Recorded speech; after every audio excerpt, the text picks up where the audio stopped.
Hello America, I'm doing this video because this one I watched was deleted. It was being forwarded to a bunch of people and someone contacted me and said it was no longer available. So I looked it up and sure enough it says by a copyright claim by Viacom International.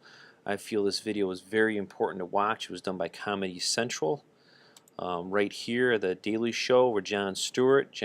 Jon Stewart's the funniest Jewish guy you could possibly imagine, but he talks the facts. There is some trueness to a lot of things that go on behind the scenes in American politics, and this goes to prove what's been going on. The press and special interests have been choosing the presidential candidates for us for years. And the people, the choice should be coming from the people, and it's not. It's coming from the special interest, and this is proof of what goes on. There's a way to fix it. I'll explain to you later, but watch this video. It's on the dailyshow.com website. You can actually look at all of his different episodes. Or it's on channel, I think, Dish Network. I think it's 105, 106. You can actually watch him on right on Dish Network or DirecTV. I fast forwarded this one here so you can actually view it. So I got to the point where you want to hear it, so why don't you listen to this and I'll be back. With Pawlenty dropping out, Rick Perry dropping in, and Michelle Bachmann and Ron Paul dominating the Ames straw poll, we got ourselves a race. We have a top tier. It is Mitt Romney, Rick Perry, and Michelle Bachmann. We have a new top tier, and it's Perry, Mitt Romney, and Bachmann. There's now a top tier in this race, at least for now, of Romney, Perry, and Bachmann. I mean, I think that's fair to say. Really fair to say? You're not forgetting, I don't know, anyone, say an ideologically consistent 12-term congressman who came within less than 200 votes of winning the straw poll? Isn't anyone going to give that gentleman a little love?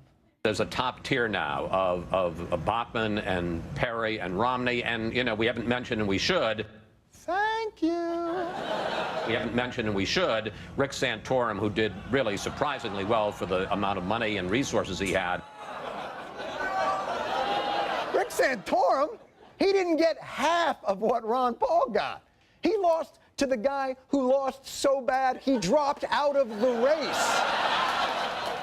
Santorum? We're looking at Mitt Romney, who continues to be the front runner, but we have Rick Perry as well, and now Michelle Bachmann. Let's not count out Jon Huntsman, though. What? Jon Huntsman? Huntsman got 69 votes. If all of Jon Huntsman's supporters met at the same Ames, Iowa Quiznos, the fire marshal would say, yeah, that's fine, no problem. There's still some tables open in the back. Huntsman was the only Mormon running in the straw poll, and he came in second amongst Mormons. And by the way, this pretending Ron Paul doesn't exist for some reason has been going on for weeks. A new Gallup survey showing Rick Perry running second to Mitt Romney, knocking down Iowa favorite Michelle Bachmann to fourth. Behind who? Fourth behind who? How did Libertarian Ron Paul become the 13th floor in a hotel? Why? What's wrong with... He is Tea Party patient zero. All that small government grassroots business, he planted that grass. These other folks, they're just moral majorities in a tri-cornered hat. Ron Paul's the real deal, and Fox News should love this guy. But watch the disconnect between the debate moderators at Fox's Thursday debate and the debate audience. Iran does not have an air force that can come here, just like we did in Iraq. Build up the war propaganda. There was no Al-Qaeda in Iraq, and they had nuclear weapons, and we had to go in. I'm sure you supported that war as well. Yeah. Okay. It's time we quit this. It's time. It's trillions of dollars we're spending on these wars.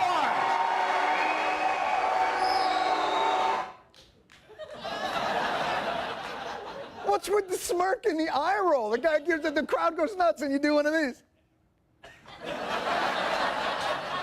There goes crazy Uncle Ron, babbling about the unsustainability of multiple wars. Boop, boop. He's the one guy in the field, agree with him or don't agree with him, who doesn't go out of his way to regurgitate talking points or change what he believes to fit the audience he's in front of. And you're treating him like if this were Celebrity Apprentice, he'd be this guy. By the way, at the Ames, Iowa straw poll, Busey beat Huntsman 77-69. And even when the media does remember Ron Paul, it's only to reassure themselves how there's no need to remember Ron Paul. Right now, live, right next to the bus behind us, Ron Paul is speaking, and 7 of the candidates are here today. We have live pictures of Ron Paul, but you know what? We're talking about Sarah Palin, we're talking about Rick Perry, the 2 people not in the race yet, Drew. And guess what, Paul? If you get video of Sarah Palin or get a soundbite from her, bring that back to us. You can hold the Ron Paul stuff.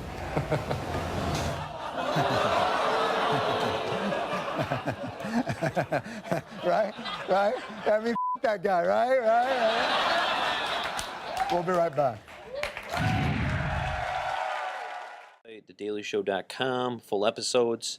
Now, what can you do? There's a process in government out there that's been hidden from the people of this country. This gentleman here did this video, Jim Condit on Ohio. He's been involved in government and politics. This is actually my website, Niagara by the People, takebackniagara.com. What we did is we're trying to educate residents on this process to get involved. There's very important people out there that you need to know what is going on. Local elected officials are actually controlling the endorsement process of everybody, including the president. And because of the grassroots government, your small government, because they want to control their own endorsements, control their lifetime benefits, retirements, and taking care of one another, and the contractors that donate to their campaigns, it creates a dysfunctional government to the next level. It starts at the town, the city, goes to the county, then to the state, and then to the federal level. Listen to this video here, and I'll come back and explain to you what's been going on. The strangest political secret is the neighborhood precinct strategy.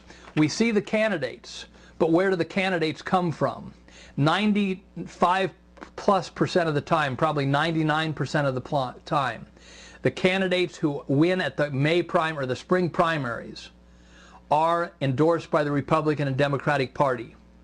The Republican and Democratic Party control all 3,141 counties in this country. So we see the candidates, but people rarely think that the candidates we see are 99% plus of the time endorsed by the Republican and Democratic parties, basically at the county level. So where do the Republican and Democratic Party leaders come from? They come from the neighborhood precinct executive, someone within 10 streets or so around your house. We all know that there's 50 states. Those 50 states are divided into 3,141 counties. For instance, my state of Ohio is divided into 88 counties, and here's the state of Iowa is divided into 99 counties, and so on. There are, again, about 3,141 counties in the USA. Each one of the counties is divided into neighborhood precincts. My county in Cincinnati has around 1,100 neighborhood precincts. It's pretty large. But 100 miles north of us in Ohio is Knox County, Ohio, which has only 58 precincts. And each of these precincts is, again, about 10 to 20 to 30 streets around your house. Here's a Precinct 18, an actual map of Precinct 18 in Bloomfield Township in Michigan. You can see there's about 30 streets. Everyone who lives in this precinct votes at the same place. For instance, where I live in White Oak suburb in Cincinnati, we vote at the White Oak Senior Center. All the voters in your precinct vote at the same place. Here is a picture of someone signing in to vote in her precinct in Syracuse, New York. And all the other voters in her neighborhood precinct will vote at the same place. Now here's the big secret. At the May primary in Ohio, or the 2010 primary where you are, every even year primary, the voters in your precinct will elect the neighborhood precinct executives. The Democrats elect the Democratic. Of course, 2010 has passed. The next ones are going to be up in 2012. So these elections occur every even years depending on the political parties. Like here in Niagara County, New York, the Conservative and the Green Party committee elections are actually in the odd years, so they're actually this year. Neighborhood precinct executive for your and my precincts, and the Republicans in your precinct will elect the Republican precinct executives. Most people do not realize this takes place at the May primary. I didn't notice it. I'd been voting for 15 years or so in 1986 when I first noticed that I was voting for precinct executive every May primary. It's usually, if anyone's running, sometimes nobody's running, 1/3 of the precincts are vacant, but if anyone's running, it's after the coroner and the dog catcher, and it's usually unopposed. It's very easy for Americans to run for precinct. In Ohio, it takes 5 signatures. In in Pennsylvania, I believe it takes 10 signatures. It's very easy. So there you have it. Precinct committeeman, New York State precinct captains throughout the country is what they're called. If you do a search on YouTube on precinct captain, you'll see a ton of Obama stuff, because this is what Obama used to get into office. He activated the local grassroots part of government and spread the word about himself for people to vote for him. So it's very, very powerful. New York State, we call these positions committeemen. I don't know why New York State calls them committeemen, almost maybe less of an important name so it doesn't attract any connection, but some areas call them precinct captains. The worst part, the thing I don't like about it, is that when we got involved, so a bunch of us ran. I'm now elected as a Republican committeeman in the town of Lockport, Niagara County, New York. By law, they have to invite us to their meetings, and it's like a little private little club.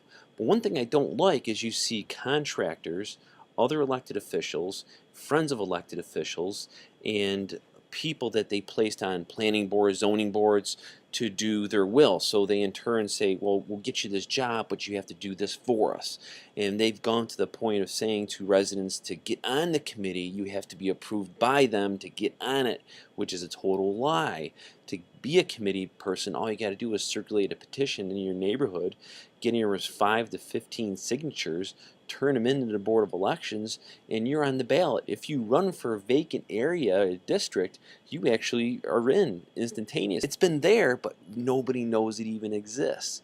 So when we went to the first county meeting, one of the first things they did, the reorganizational meeting, they appointed the commissioner of the Board of Elections on the Republican side. The Democrats obviously do it in their committee meeting, but that was very alarming, because by them doing that, they in turn control the Board of Elections. So get this, our politicians and contractors control how the vote is counted. Very disturbing to see who actually controls the Board of Elections. My opinion, it should be more of a civil service type job, not politician controlling it. Granted, if it was controlled by the people on the committee and everyday residents were involved the way it was intended, great. But being it's been more or less corrupted, in my opinion, by the politicians, that needs to go. Elected officials shall be allowed to be on a committee. Is it right for them to endorse one another? Is it right for contractors to be elected as committeemen so they can actually endorse the politician, so he in turn gets that contract for that government job? You know, that's wrong. The other thing we actually found out was the information we got from the Board of Elections, I'm showing on my site here, are these judicial delegate positions. These are people that actually choose our judges. We found out that a lot of committee members, precinct captains in Niagara County, actually became judicial delegates. And these are attorneys, so these people are choosing the judges for us. So if there's ever a constitutional issue or something regarding a wrongdoing of an elected official, how's that judge going to rule? Are they going to recuse themselves because they were chosen by the politicians? No. It's very alarming that this stuff goes on in our own backyard, because our local elected officials want to control their own endorsements and control this grassroots form of government. It makes it dysfunctional from the county, the state level, and the federal level. We need to get this back in the residents' hands again. Like I said, there's a lot of information out there. We have another website called, this isn't mine, that's under current affairs. A lot of constitutional documents are on here. Get involved, learn about the process, spread the word. Thank you for listening.